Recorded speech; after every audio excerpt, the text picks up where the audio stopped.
মানুষের জীবনে সফলতা আসে, আবার মানুষের জীবনেই ব্যর্থতা আসে। যখন সফলতা আসে তার মানে এই নয় যে তার কখনো ব্যর্থতা আসবে না। আবার যখন ব্যর্থতা আসে এর মানে এই নয় যে তার জীবনে কখনোই সফলতা আসবে না।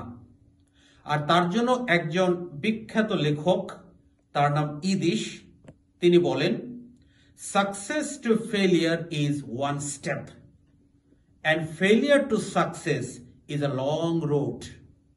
তিনি এটাই বোঝান যে সফলতা থেকে ব্যর্থ হতে মাত্র হয়তো একটা ধাপ, কিন্তু ব্যর্থতা থেকে সফলতাতে আসতে একটা লম্বা রাস্তা।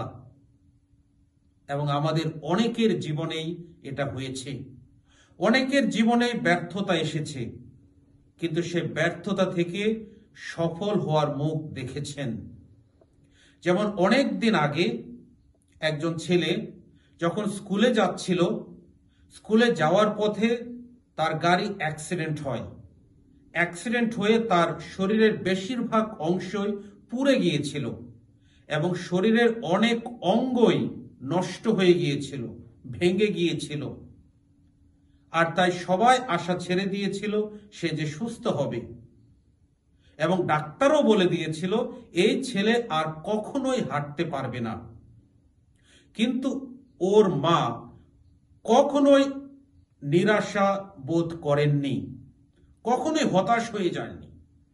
তার মনে হয়েছিল যে তার ছেলে একদিন দাঁড়াবে, কারণ তিনি ছিলেন একজন ধর্মপ্রাণ মানুষ, একজন ধর্মভীরু মানুষ।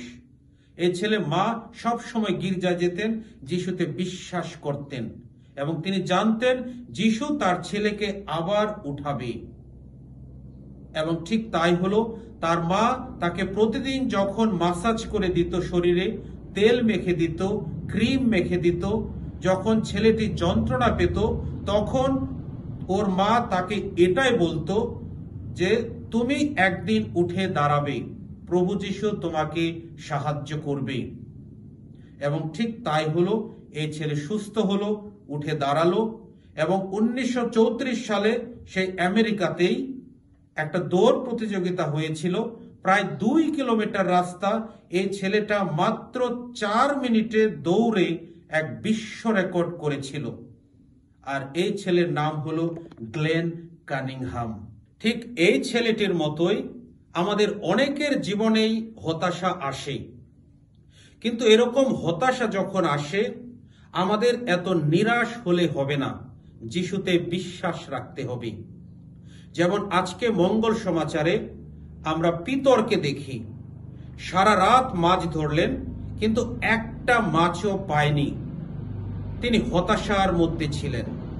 আর ঠিক সেই সময়ে যিশু তার কাছে আসেন। যিশু এসে তাকে অভয় দেন, এবং এই যিশু এসে হতাশাগ্রস্ত মানুষদের অভয় দেন। এটা আমরা বাইবেলের বিভিন্ন জায়গায় দেখি। যেমন যিশু বলেন, ভয় করো না। এই ভয় করো না কথাটি সারা বাইবেলে 475 বার লেখা আছে। এটা দিয়ে যিশু এটাই বুঝান যে আমরা যখন হতাশার মধ্যে থাকি তখন আমরা যেন ভয় না পাই, একেবারে নিরাশার মধ্যে যেন না যাই, কারণ যিশু এসে আমাদেরকে সাহস দেবেন। আর তাই আজকে যখন এই পিতরের পাঠটা দেখছিলাম, তিনিও এসে তাকে সাহস দিয়েছেন। তিনি এসে বললেন, তুমি আরেকটু দূরে যাও, ওখানে জাল ফেলো। এই হতাশার মধ্যেও পিতর যিশুর উপরে বিশ্বাস রেখেছিলেন, আর তার কথা অনুসারে তিনি আরেকটু দূরে গিয়ে জাল ফেলেছিলেন এবং অনেক মাছ পেয়েছিলেন। এই একই পাঠ আমরা দেখতে পাই যোহন রচিত মঙ্গল সমাচারে, কিন্তু সেখানে আমরা দেখতে পাই যখন অনেক মাছ ওঠে, সেই মাছ ছিল 153টা। 153টা কেন? কারণ তখনকার আমলে সারা পৃথিবীতে 153 প্রজাতির মাছ ছিল, আর সব রকমের মাছই তার জালে এসেছিল। এটা দিয়ে যোহন এটাই বুঝিয়েছেন, যিশুর শিষ্যরা যখন মানুষদের কাছে যাবে তখন সব মানুষকে তিনি বা তারা যিশুর কাছে নিয়ে আসবেন। আর তার জন্য মাছ ধরার পরে যিশু কিন্তু এই কথাটি শিষ্যদেরকে বলেছিলেন যে আমি তোমাদেরকে মানুষ ধরার জেলে করে তুলব।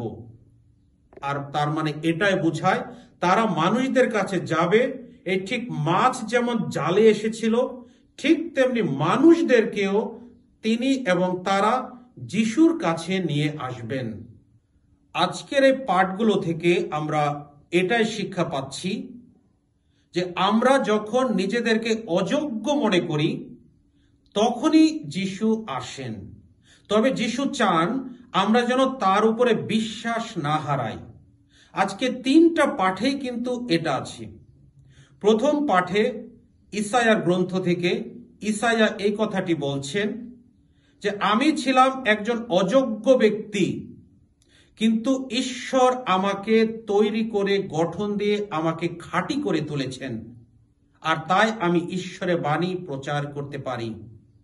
আবার দ্বিতীয় পাঠেও করিন্থীয়দের কাছে সাধু পলের প্রথম পত্রে সাধু পল এই কথাটি বলেন যে তিনি ছিলেন সব শিষ্যদের মধ্যে সবচেয়ে নগণ্য একজন ব্যক্তি, কিন্তু তবুও যিশু তাকে ডেকেছেন তার শিষ্য হবার জন্য এবং তিনি সেই ডাকে সাড়া দিয়েছেন। এই নগণ্য ব্যক্তি হয়ে তিনি একজন বড় মানুষ হতে পেরেছেন। আবার মঙ্গল সমাচারও দেখছি পিতর নিজেকে পাপী বলছেন যে আমি পাপী, কিন্তু এই পাপী মানুষকেই যিশু তার শিষ্যদের মধ্যে প্রধান শিষ্য করে তুলেছেন এবং তাকে মণ্ডলীর প্রথম পোপ করেছিলেন। তাই আমরা এটাই দেখতে পাচ্ছি আমাদের জীবনে যখন ব্যর্থতা আসে, আমাদের জীবনে যখন হতাশা আসে, আমরা যেন তখন একেবারে ভেঙে না পড়ি। ঠিক তেমনি আমাদের পরিবারেও হয়তো অনেকে আছে, কারো হয়তো স্বামী, কারো হয়তো স্ত্রী বা কারো হয়তো ছেলে মেয়ে বিপথে চলে গেছে, আর তার জন্য পরিবারের অন্যান্যরা অনেক কষ্ট পায়, হতাশার মধ্যে আছে যে এই ব্যক্তি আর ঠিক হবে না। তা আজকে তাদের জন্য যিশু এই বার্তাটি দিচ্ছেন তারা যেন হতাশ হয়ে না যায়, বরং তারা যেন যিশুর প্রতি বিশ্বাস রাখেন। যিশুর প্রতি বিশ্বাস রাখলে যিশু সেই বিশ্বাসের প্রতিদান দেন, যেটা আজকে আমরা পাঠগুলোতে দেখেছি। তাই আজকে আমরা ঈশ্বরের কাছে ওই প্রার্থনা করি আমরা যেন সব সময় যিশুর প্রতি, ঈশ্বরের প্রতি বিশ্বাস রাখি। ওই যিশুর শিষ্য পিতর যেমন ভালো শিষ্য হয়েছিলেন, আমরাও যেন প্রত্যেকেই যিশুর এক একজন ভালো শিষ্য ও শিষ্যা হতে পারি। ঈশ্বর আমাদের সবাইকেই আশীর্বাদ করুন।